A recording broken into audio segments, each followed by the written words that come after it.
Buenos días. Bueno, esta vez sí tuve una demora. Vamos a iniciar en unos minutos.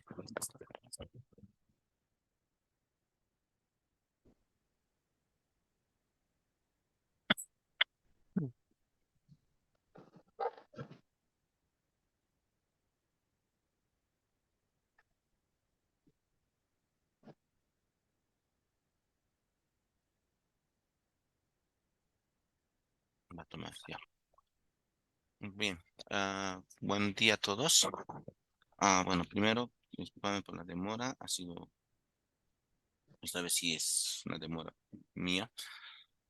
Y continuando, lo último que vimos era el tema de sistema de archivos, la estructura del sistema de archivos. Empezamos con las dos últimas clases desde el análisis de cómo se prepara el disco, los espacios que se reservan en el disco y también en cada partición, ¿no? Hemos revisado también el tema de la creación como tal del sistema de archivos utilizando el comando mk2fs, ¿no? Y hemos visto que hay varios sistemas de archivos en el que tenemos, está extendido 2, extendido 3, extendido 4. Sí, hay otros más que no están presentes, como es XFS, que es el que utiliza CentOS, les comenté, y hay otros más, ¿no? En el caso de SUSE, el que es propietario, tiene su propio sistema de archivos que es ReiserFS. Y bueno, y así podemos encontrar diferentes sistemas de archivos, ¿no? Incluyendo el soporte para archivos usados por otros sistemas operativos, como el NTFS para soportar discos Windows y FAT32, ¿no? Para los pendrives. Los pendrives están formateados en FAT32. Y también está todavía el viejo FAT16, ¿no? Que ya casi no se utiliza, ¿no? Eh, y bueno,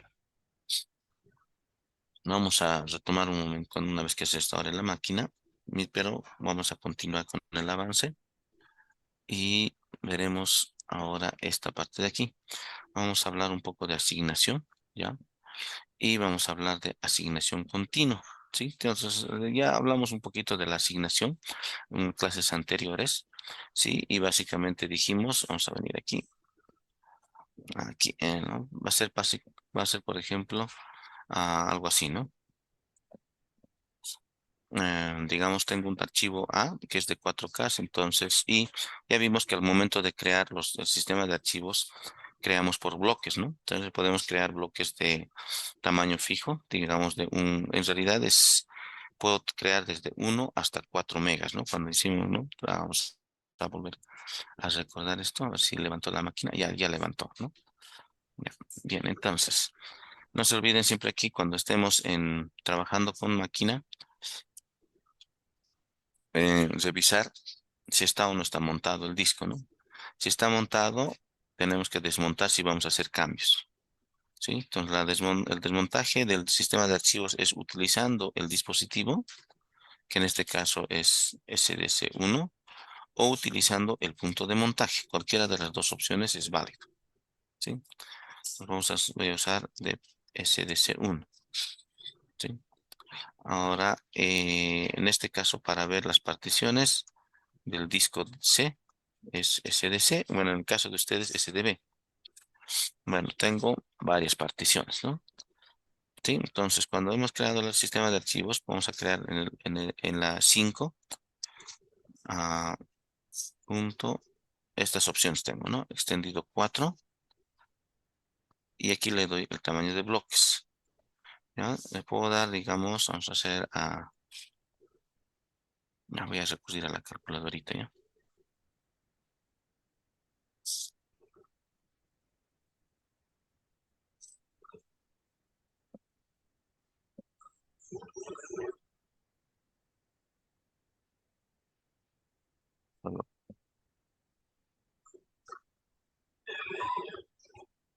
Puedo crear tamaños más grandes, pero ya no es recomendable, ¿no? Van a ver que el mismo programa de creación de sistemas de archivos rechaza.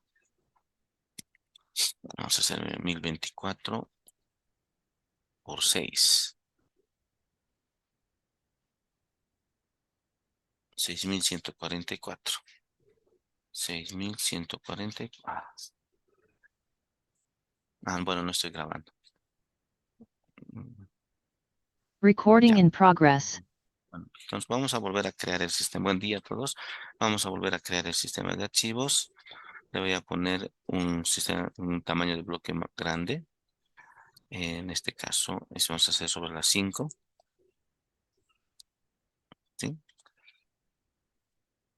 Entonces, me va a dar la alerta, ¿no? De que es demasiado grande. Entonces me pone un límite, ya que es 4096, que sería 4 megas. No, no, voy a decirle que no. Ahora vamos a intentar crear con bloques chiquitos de datos, por ejemplo, 512. ¿Sí? No me acepta 512, ¿no? Entonces, la implementación actual del sistema de archivos para el lado de Linux solo me permite desde 1 mega hasta, bueno, el mínimo es 1 mega, menos de eso no me permite, pero sí me va a permitir más allá de 1 mega, de 4 megas, ¿sí? Vamos a volver a intentar con 6144. Le digo yes, y sí lo va a crear, ¿ya? Entonces sí puedo crear bloques de datos grandes, ¿ya? Pero no me los recomienda. Entonces está manejando entre 1 y 4 megas. ¿Ya? Ese es el que maneja tanto para extendido 2, extendido 3, extendido 4, ¿no? Que son los sistemas más de archivos más populares en todas las distribuciones Linux. ¿Ya? No sé si alguno tiene alguna máquina que tiene XFS y podría probar, pero que si mal no recuerdo, igual tiene la opción "-b" para definir bloques y también está de entre 1 y 4 megas, ¿no? Que es el tamaño. Bien. Em,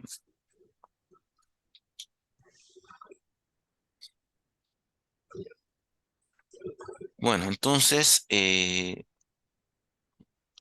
retomando un poquito el tema de asignación, sí, esto es porque hemos visto ya cómo crear el sistema de archivos, las opciones más relevantes para poder crear, y lo que sucede entonces es que va a ser como esta figura, ¿no? Es decir, si lo tomo el disco como una cinta, ¿ya? Aunque sabemos que no es así, ¿no? El disco es circular, ya han visto que tiene una geometría diferente, tiene sectores, pistas y demás, pero al final lo que está sucediendo es que se van a crear bloques que van a ser como si lo eras, como está en la figura, ¿no?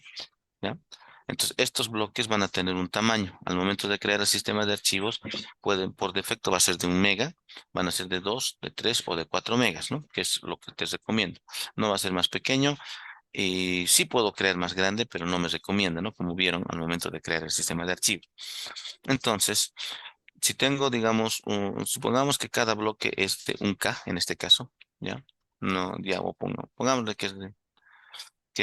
ya, supongamos que es de bueno, en este caso voy a tomar las unidades que están aquí, 4K, ¿no? Si son 4K, entonces va a empezar, ya, asumiendo que ya el resto del disco está en, ya sabemos, ¿no? Que se reserva un espacio del disco que puede ser pequeño o grande, pero no es desde el primer bloque libre, ¿no? ¿Sí? Entonces, bueno, me refiero que no es desde cero, me refiero, ¿no? Entonces, ya, y asumiendo que este es el espacio libre que se puede asignar para archivos, suponiendo que cada bloque es de 1K, que en la práctica sabemos que no lo es de 1 mega, ¿ya? Tengo un archivo A de 4K, entonces, ¿qué es lo que va a pasar? Eh, ¿No? Es como en la figura, ¿no? Entonces va a ocupar 4 bloques de datos, ¿ya? Los 4 bloques, ¿no? ¿Sí? Y si fuera 5K, va a buscar los otros bloques de datos libres y va a llenar aquí, ¿no?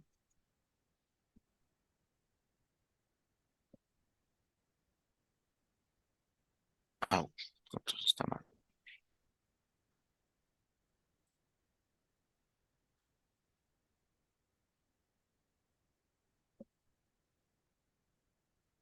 Ay, algo hice. Ya, control Y, ya. Ponemos esto de aquí.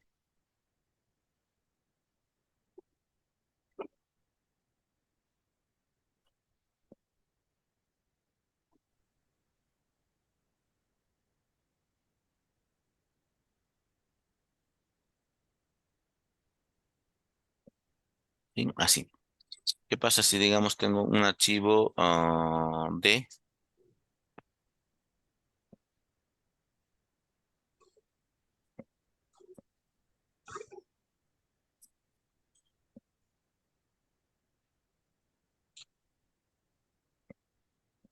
Ah, otra vez se puso lento esto. Ya que sea por decirles de 1.2K, ¿ya? Entonces va a venir aquí y vamos a hacer esto así.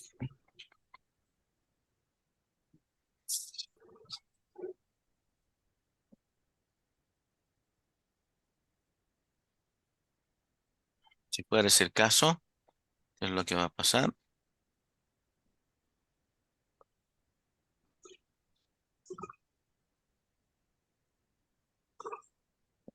Va a ocupar un bloque de datos que digamos es su tamaño y una parte del bloque de datos, ¿no? Muy similar a lo que pasa en memoria, ¿sí? El resto del bloque va a quedar desperdiciado. Un nuevo archivo se va a venir desde aquí, ¿no? Entonces va a ser inevitable el desperdicio de espacio.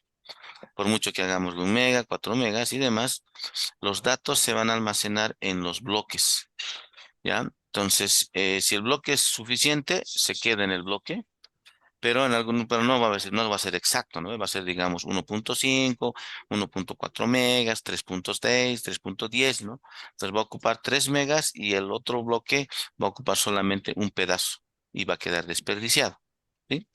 Ahora, y bueno, el disco también tiene la operación de relocalización, ¿no? Y de hecho es mucho más práctico en disco, ¿no? Lo que se llama defragmentar en disco, ¿no? Entonces, ¿qué es lo que va a pasar una vez que vayas tú creando y borrando archivos? Es, vamos a hacer así. ¿Qué es lo que va a pasar? Se va a borrar esto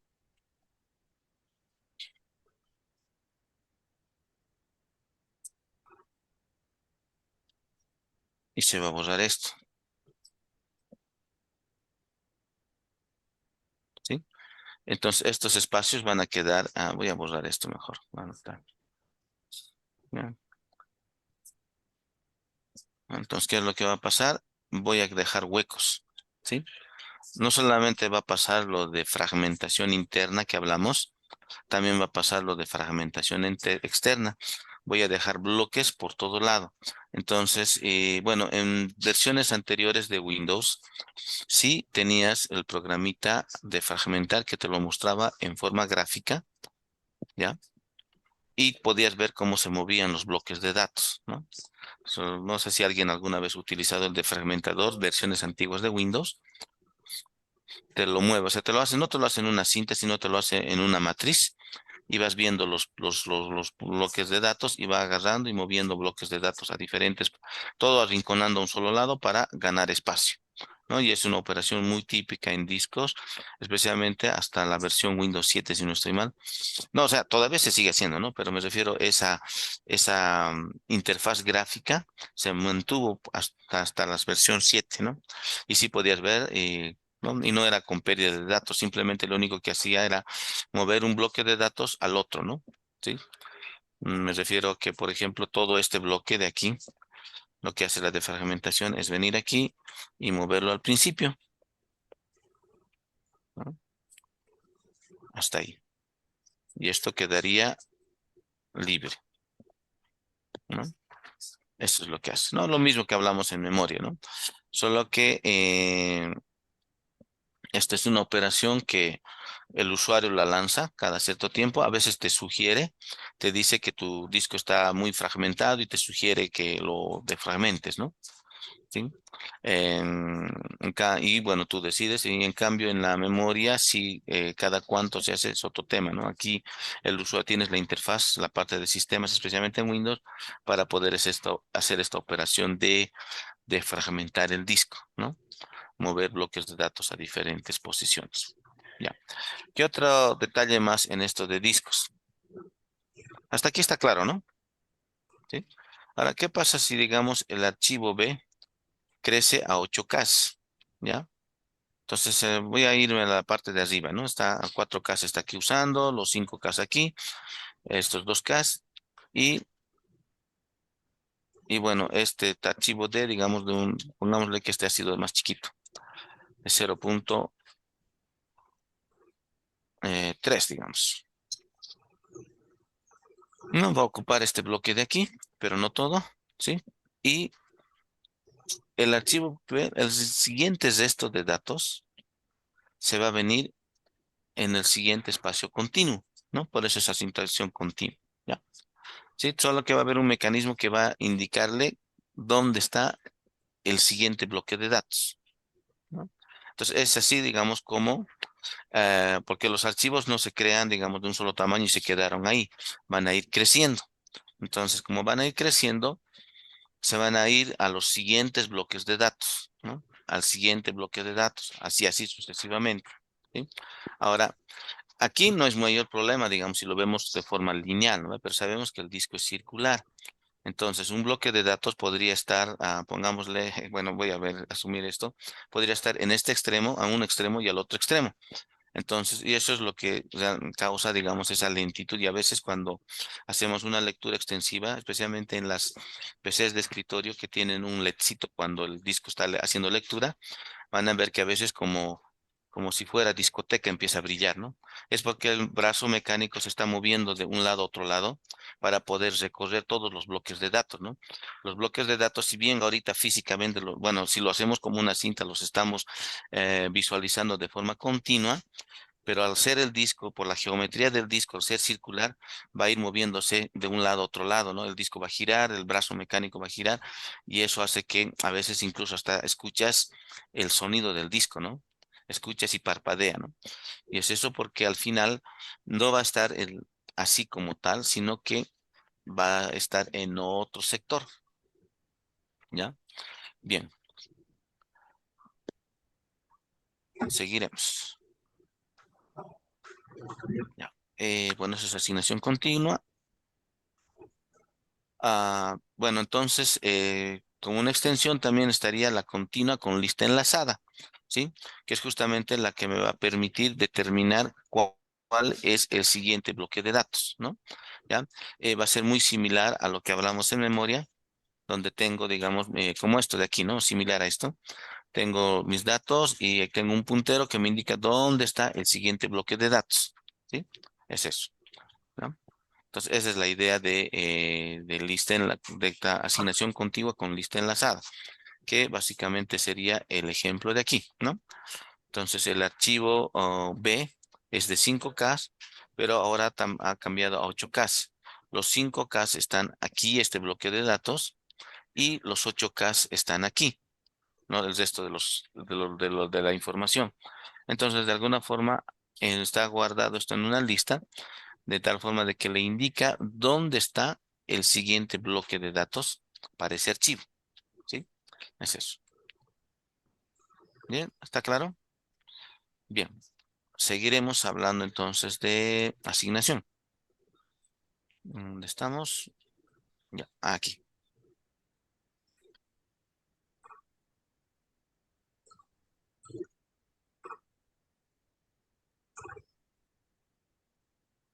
Entonces hablaremos ahora de asignación con lista enlazada en memoria FAT, ¿no? ¿Ya? En memoria, que sería, digamos, lo que conocemos como FAT32. ¿Ya? En el caso de FAT, en memoria se va a tener una estructura de datos tipo vector, como lo que pueden ver en pantalla, donde voy a tener en como el tamaño del vector la cantidad de bloques, ¿sí? Entonces ya sabemos, por ejemplo, para 2 gigas, para bloques ¿cómo era? Para bloques de un mega es más o menos 1 millón y más, ¿no? ¿Cuánto era? No me acuerdo ahorita. Bueno, volveremos a formatear y así sacamos la cantidad de bloques que sale.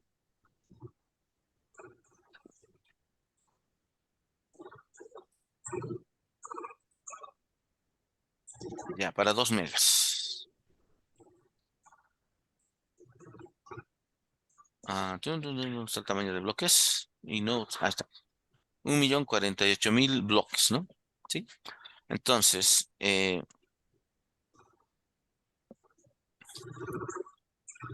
ya, en una asignación con lista enlazada, ya, eh, voy a tener va a estar en memoria. Voy a tener una estructura donde va a ir desde cero hasta, para este caso, 1.090 y ¿dónde estás? Ah, me he perdido. Me he perdido. ¿Dónde está? Bueno, una vez más, ya. 1.098.000. 1.048.575. Sería de cero hasta, o sea, voy a tener desde la posición cero hasta 1.048.575. ¿Sí? Eso es lo que va a estar en memoria. ¿Sí? Entonces, va a ocupar todo esto en memoria, ¿no? Y eso es de 2 gigas. Imagínense, de 2 teras, va a ser cuánto, ¿sí? ¿No? Por eso, ¿no? Entonces, eso es lo que va a pasar, ¿no?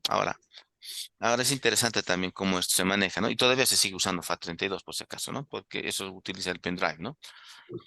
Veremos, por ejemplo, el archivo A va a empezar en el bloque 4, ¿ya? Entonces, en el bloque 4 va a empezar el archivo A.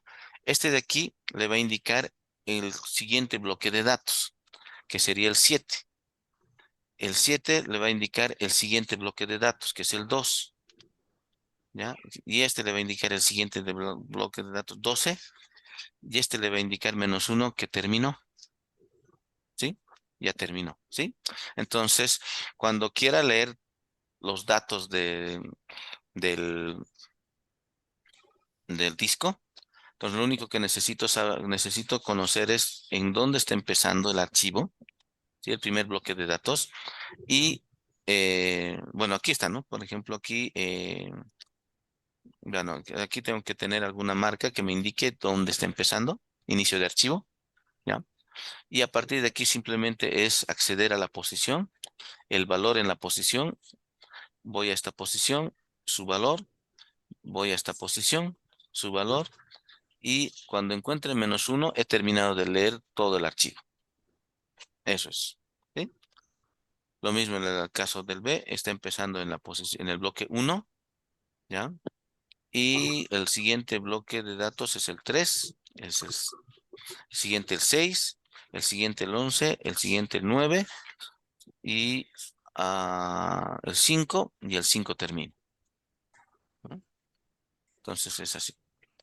Y bueno, reflejado más o menos sería, a ver, este es en la posición, más o menos sería algo así, ¿no? Digamos un archivo que empiece en esta posición, en este bloque, en el bloque de datos 7. Después se va a ir al bloque de datos 2, después se va a ir al bloque de datos 3, 4, y así, ¿no? ¿Sí? Entonces, usando una lista enlazada en memoria, que es lo que utiliza FAT, entonces voy a tener bien dispersos los datos, ¿ya? Ahora, una ventaja de esto es el hecho de que eh, el saber, digamos, dónde está el siguiente bloque de datos, dónde está el siguiente bloque de datos, ¿no? ¿Sí? Ahora, si fuera, digamos, todo contiguo, como el caso anterior, va a ser como así, ¿no? Es uno, el dos, el 3, el 4, ¿no? Así va a ser.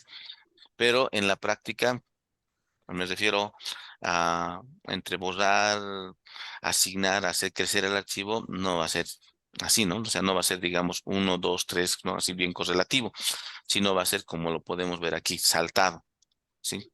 Del uno al 3, del 3 o como en este caso, ¿no? En la posición 3 se va a la 4, digo, se va a la posición 6 y la posición 6 se va al bloque 11 y así sucesivamente, ¿no? ¿Sí?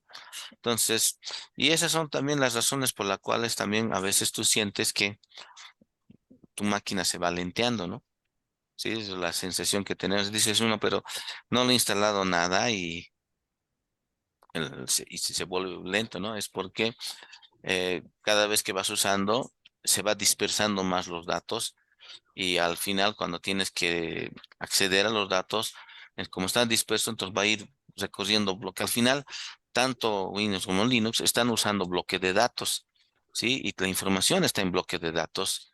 Entonces, recorrer de un bloque a otro bloque es un ejercicio para el disco, ¿no? De nuevo, no sé, si bien es cierto, lo estamos visualizando aquí como que contiguo, pero como al ser el disco circular, entonces va a tener que moverse de un lado a otro lado, los bloques, digamos, el bloque 2 bueno, aquí, por ejemplo, aquí empieza el archivo. El siguiente bloque de datos es el aquí, este.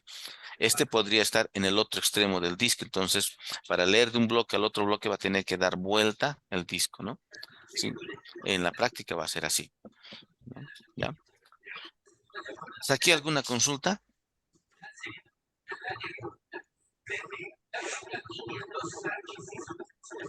Ya. Vamos a...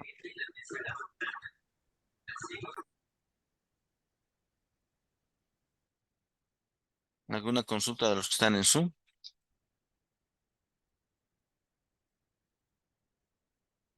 ¿Alguna consulta?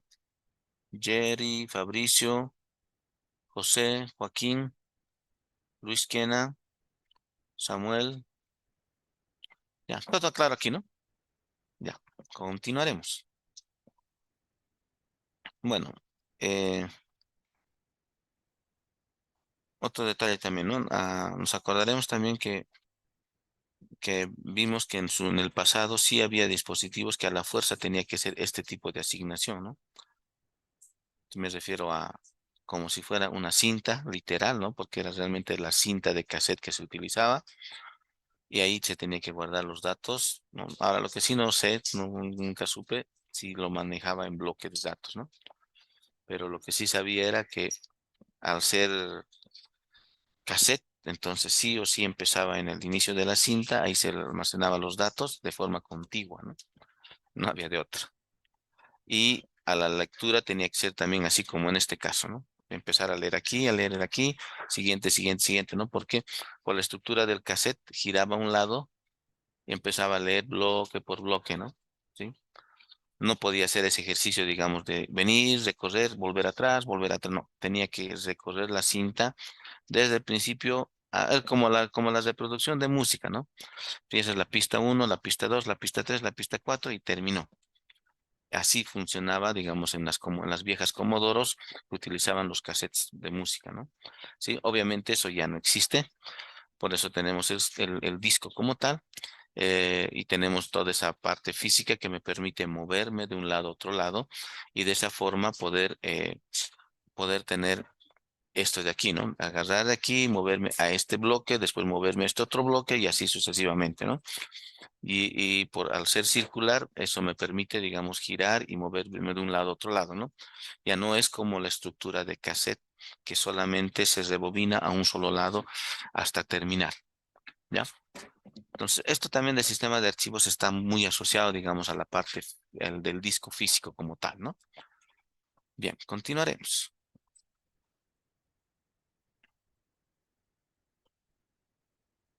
Bien, ahora veremos la parte de Linux que utiliza el inode, ¿ya? El inodos I, ¿ya? Creo que le voy a llamar inode, es en inglés, inode, ¿ya? Voy a guardar esto. Entonces, cada archivo va a tener asociado un inode. El inode es una estructura de datos que va a contener atributos, por ejemplo, modo, tamaño, fecha, y va a tener dirección en disco del siguiente bloque, ¿sí?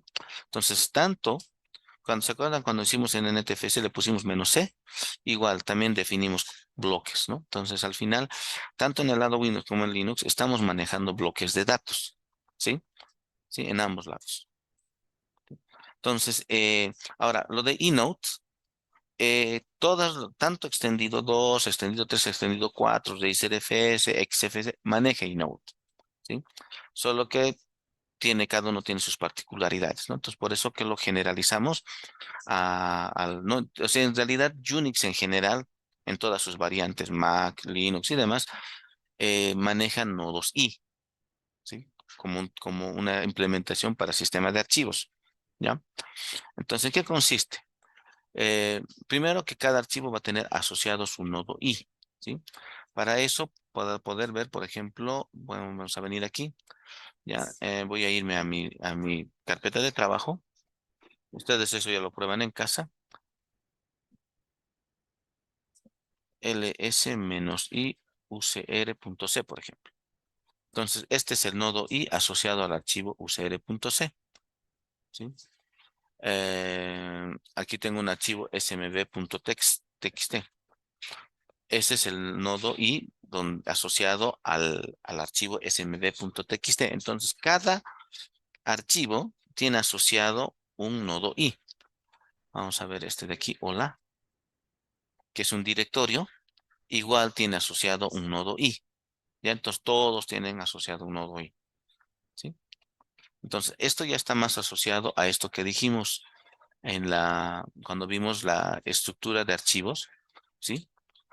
Tenemos el boot block reservado, el super block, o sea, esos 67 megas que vimos que ya está utilizando, un pedazo son los nodos I.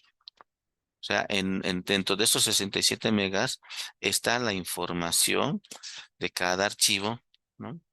Almacenado en estas estructuras llamados nodos I o inodes, ¿ya? Uno por archivo, localización de sus blocos, ¿no? ¿Ya? ¿Estamos? ¿Ah? Entonces, este inode va a ir creciendo según vayamos aumentando más y más archivos a nuestro sistema, ¿no? Porque por cada archivo se va a crear su inode correspondiente y eso está ocupando un espacio en disco, ¿ya? ¿Sí? Ahora, ¿qué más? Bueno, obviamente en el caso de un disco nuevo que hemos hecho, no hay archivos, nada, entonces no existe, ¿no? ¿Sí? Pero va a ir existiendo cada rato, entonces va a ir utilizando, o sea, me refiero a que de la partición va a ir utilizando espacios del disco para almacenar los inodes, ¿ya? Bien, seguiremos. Ahora sí, vamos a ver esto que es, bien. Tengo este archivo, por ejemplo, en mi sistema, el barra root hilos ram.txt, que sería este de aquí. ls-i root hilos ram.txt, ¿ya? Ese es mi archivo, ¿ya? Que tengo, ¿vale? Entonces voy a usar este archivo de ejemplo. Atiéndame, por favor. Entonces voy a empezar para, ya, bueno, primero aquí tengo un inode, ¿no? Que va a tener modo, tamaño, fecha, dirección de bloque y va a tener otros detalles más, ¿ya? Entonces, primero voy a empezar por el directorio raíz. El directorio raíz me va a indicar a toda su jerarquía, ¿no? Con su correspondiente inode, que básicamente sería hacer esto. Es esto, ls-i, escriban en su máquina -i, raíz. ¿Sí? Entonces, cada uno tiene, ¿no? El dep es 3, el etc es todo esto, ¿no? ¿Sí? O sea, en el caso este, como ya hay el sistema, todos los archivos del sistema operativo, que son los base, ya están sus inodes, ¿no? ¿Sí? Entonces, me fijo el root. El root es, ¿dónde está el root? Aquí está, es el 12. Entonces, aquí está, 12. ¿Ya? El inode 12, ¿qué es lo que va a contener? Va a contener esta información. ls-l de raíz vamos a hacer, ¿ya? ¿Sí? Entonces, este es el root, ¿ya? Podemos hacer así mejor. -i más le pondremos, ¿ya? Entonces, el inode 12 contiene esta información de aquí, ¿sí? En el inode 12 está sus permisos que es directorio, RWX, ninguno, nada, S35, el tamaño, bueno, 4096 le pone a todos los directorios, la fecha, ¿sí? Entonces, en el inode está el DRWX, el usuario root, está aquí 4096, está la fecha, ¿ya? Y está aquí el bloque de datos donde está el dato, que sería el bloque 132. ¿Ya? ¿Sí? ¿Estamos? Entonces, en el bloque 132, ya, esto estamos hablando ya de un sistema de archivos tipo Unix, ¿no? Cómo se va a manejar, ¿sí? En el bloque 132, ¿qué va a contener? Eh, Va a estar el contenido del directorio root, que básicamente sería hacer esto, ¿no? ls -i l root. Esto, ¿ya?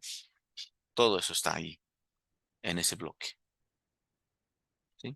Entonces, por aquí debe estar voy a filtrar, ¿ya? Grep hilos. Aquí está. Entonces, sí, entonces el nodo, el hilos, la carpeta hilos, que es lo que yo tengo que hacer, es acceder al archivo hilos.ram.txt que está en la carpeta root, hilos, y dentro está, ¿no? Entonces, ah, mi bloque de datos, mi nodo I de hilos está es el número 394676, ¿no? Ya, bueno, esta vez estoy leyendo de par en par, ¿no? Y el inode 394676, ¿qué es lo que va a contener? Va a contener el modo de ese archivo. Al hacer un directorio le va a poner tamaño 4096, su fecha y el siguiente bloque de datos. ¿Ya? En este caso lo estoy poniendo aleatoriamente el 406. Entonces, en el inode está toda esta información. Todo esto que a ver si me deja sombrear. Esto, ¿no? Entonces, el inode contiene toda esta información. ¿Sí? ¿Estamos? Entonces, el inode 394676 está almacenando la información de permisos, quién es el dueño, quién es el grupo, el usuario, el grupo, tamaño, fecha, eso está almacenando. Y además tiene la dirección del siguiente bloque de datos, ¿ya? Y el siguiente bloque de datos es el 406, ¿ya? Que es básicamente hacer esto, ¿no? Para obtener esa información es ls menos i l root hilos.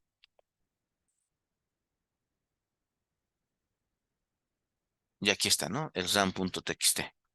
Este es el inode, ¿no? El inode va a contener toda esta información, ¿ya? Aquí es su tamaño. ¿Y por qué tan grande este archivo? Uy, no sé qué habré hecho. Ya, pero bueno, ahí está, ¿no? La información. Aquí ya puedo ver el tamaño, la información del tamaño del archivo, la fecha y demás, ¿no? Sí. Entonces, ¿qué más? Me indica dónde está su inode. El inode es el 394698. Como ya vemos, ahí está el modo del archivo, el tamaño, la fecha y demás. Bueno, aquí dice octubre 17, en realidad aquí está sí, está con la misma fecha. Y es en este bloque, en el 503, donde está el contenido del archivo, ¿no? Entonces, esa es la lógica detrás de la implementación Nodos I, la que es la que se utiliza en sistemas tipo Unix, ¿no? Y bueno, ¿alguna consulta? ¿Está todo claro?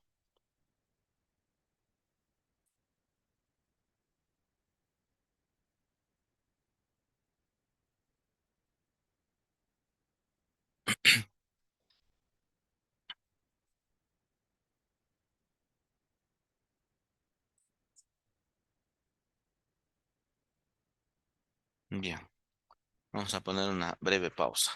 Obviamente hay algunas preguntas que quedan al aire, ¿no? Recording stopped.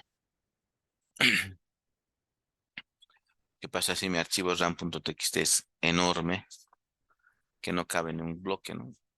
Entonces, sí, es una pregunta que yo también o sea, hasta aquí está todo claro, ¿no? El hecho de cómo voy viendo dónde está, en qué bloque está cada información, pero al final llego al archivo, pero ¿y cómo tengo la información del siguiente bloque del contenido ya del archivo, ¿no? O sea, hasta aquí, digamos, es para saber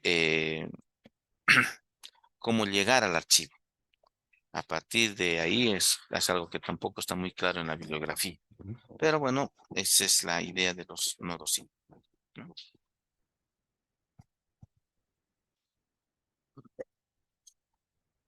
Mm.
Bueno, vamos a continuar. Tuve que salir afuera para poder tener señal de wifi, de datos, ¿no? Porque se bloqueó aquí adentro. Ya.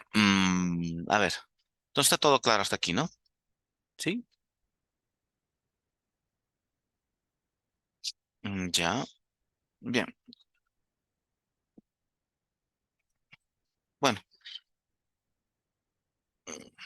¿qué más? A ver. Bueno, a ver, entonces hoy es la entrega de trabajos, entonces yo voy a crear la tarea más tarde, ¿ya? Ay, pucha,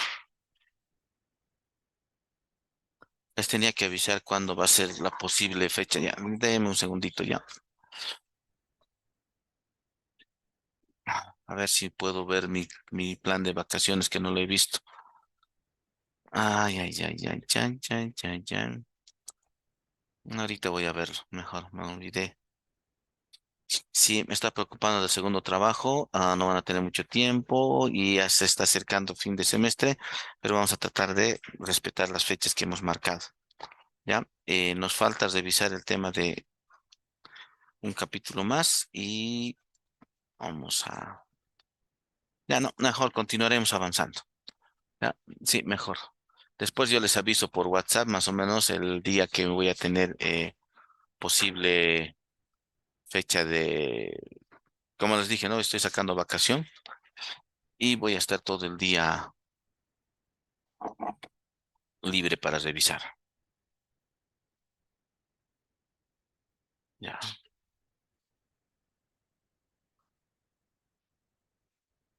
y bueno,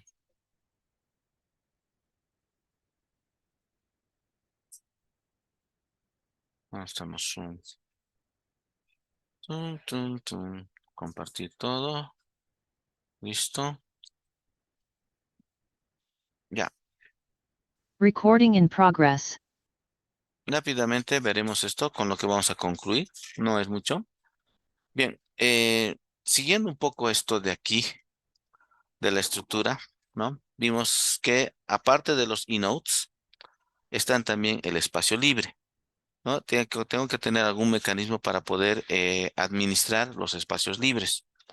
Y para esto puedo utilizar lista enlazada particionada en tablas o mapa de bits, ¿ya? Para almacenar los espacios libres, para manejar y administrar.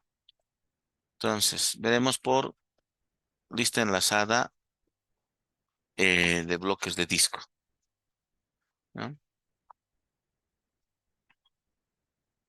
A ver, esto sería, ¿ya? Esto de la lista enlazada de bloques del disco sería muy similar a una estructura como esta de aquí, ¿ya? Me refiero, o sea, ya tenemos el concepto de lista, ¿no? ¿Sí? Entonces tengo en una lista los bloques libres.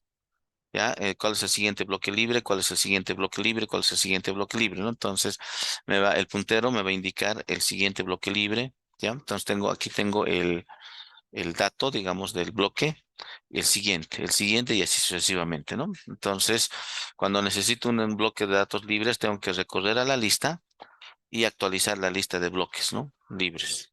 ¿Ya? Entonces, ese sería una forma de manejar, ¿ya? Usando listas enlazadas. Y muy similar al de memoria, también tendría una lista enlazada de bloques usados y una de bloques libres, ¿no? ¿Ya? El otro es similar, pero particionado en tablas, ¿sí? Como este ejemplo, ¿no? Como el de aquí, ¿ya?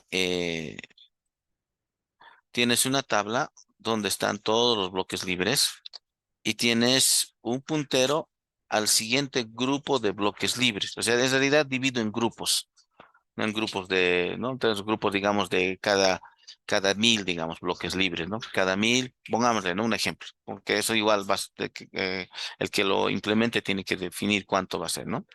Entonces, si son grupos de 1000, al final digamos, un ratito, por favor. Vamos a poner pausa.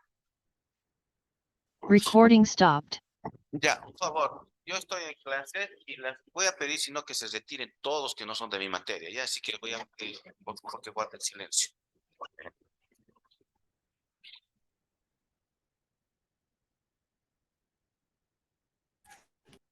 Recording in progress. Les decía entonces que se va a dividir en grupos, ¿no? ¿Ya? Grupos. Cada tabla va a tener la lista de nodos de bloques libres, ¿no? Entonces podría ser, digamos, cada 1000. Aquí voy a tener 1000 y en el 1001 va a estar el siguiente grupo de bloques, ¿no? Entonces, sí, entonces este me va a indicar dónde está, me va a hacer referencia a la siguiente tabla y en esta tabla está toda la lista de bloques libres, ¿no? Entonces, este es otro criterio para manejar los bloques libres de datos, ¿no? ¿Sí? Y bueno, a partir de eso uno ya podría, digamos, pensar, digamos, cómo marcar como libre o ocupado, ¿no? ¿Sí? Si ese bloque de datos está libre o está ocupado, ¿sí? Incluso en esto de la lista enlazada, ¿no? Si fuera, digamos, una lista así, sabemos que es un registro, ¿no? Ya tiene campos y tiene un campo que es el puntero al siguiente nodo de la lista enlazada. Entonces, igual, o sea, si tengo un campo que es el bloque de datos, podría tener otro campo que sea, digamos, si está libre o ocupado, ¿sí?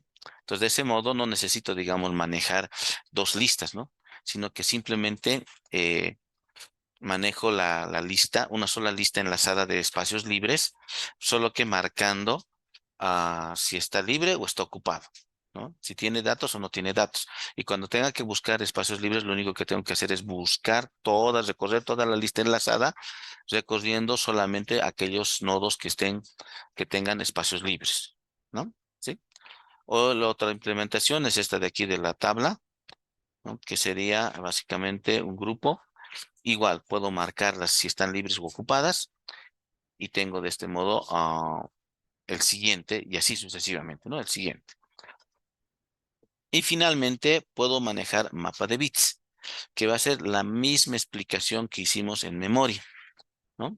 Entonces, mi mapa de bits va a ser una matriz que va a contener, en este caso, tenemos para el extendido, bueno, para este caso de 2 gigas, tenemos 1.048.000 tantos bloques, ¿no? Entonces, la multiplicación de filas por columnas va a ser esa cantidad, ¿sí? Podrían ser, digamos, 1000 por 1000, bueno, no sé cuánto, pero al final eso también el que lo implemente, el que va a definir. Lo que sí va a hacer es que filas por columnas va a ser igual al total de bloques, ¿sí? Y la misma lógica, ¿no? Entonces voy a tener un 0 para decir que está libre, un 1 para que está ocupado. Entonces voy a recorrer la lista si necesito un bloque libre, entonces tengo que empezar a recorrer mi matriz desde la posición 00 hasta la posición, pongámosle 1000 o 100.000 ¿no? Digamos, por ejemplo, ¿sí?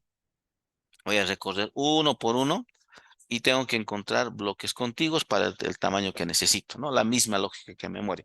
Si mi archivo es de 4 megas, ¿no? Y son bloques de 1 mega, entonces tengo que encontrar 4 espacios contiguos en el mapa de bits, ¿no?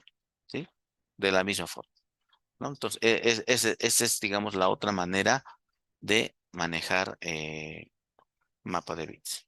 Digo, la otra manera de manejar espacios libres, ¿no? Utilizando mapa de bits, ¿no? Entonces, y bueno, esto ya lo explicamos, es la misma lógica, solo que en lugar, digamos, de que colocar procesos, estamos colocando archivos. Los archivos tienen un tamaño, ¿sí? Y en este caso está más claro porque los bloques ya sabemos que van a ser de 1 a 4 megas, no va a ser más, ¿ya? Y bueno, más o menos tenemos un dato de referencial, 2 gigas, cuántos bloques se crean, ¿no? Ahora, si quieren ustedes realmente probar algo más real, podrían probar, digamos, el tamaño creándose un disco virtual en la máquina virtual, digamos, de unos ¿cuántos están los discos SSD?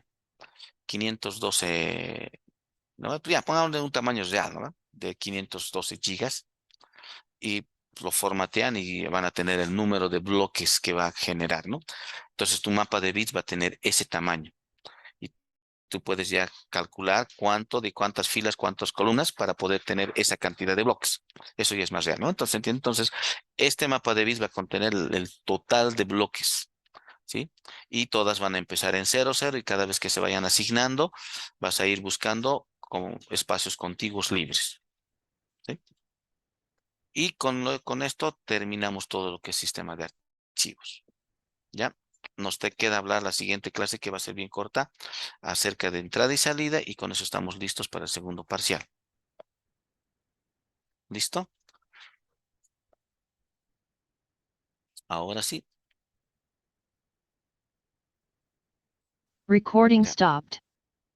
Revisando las fechas, estamos poniendo para el 9, que sería, ah, como que sería, todavía vamos a seguir manteniendo la fecha, que sería el siguiente sábado, ¿no?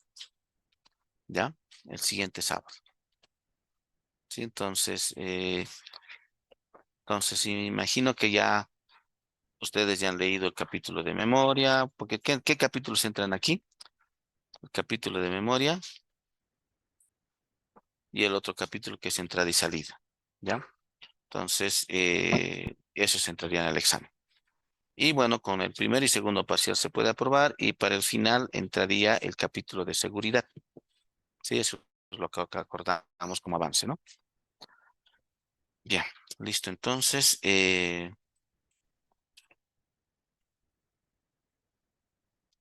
bueno.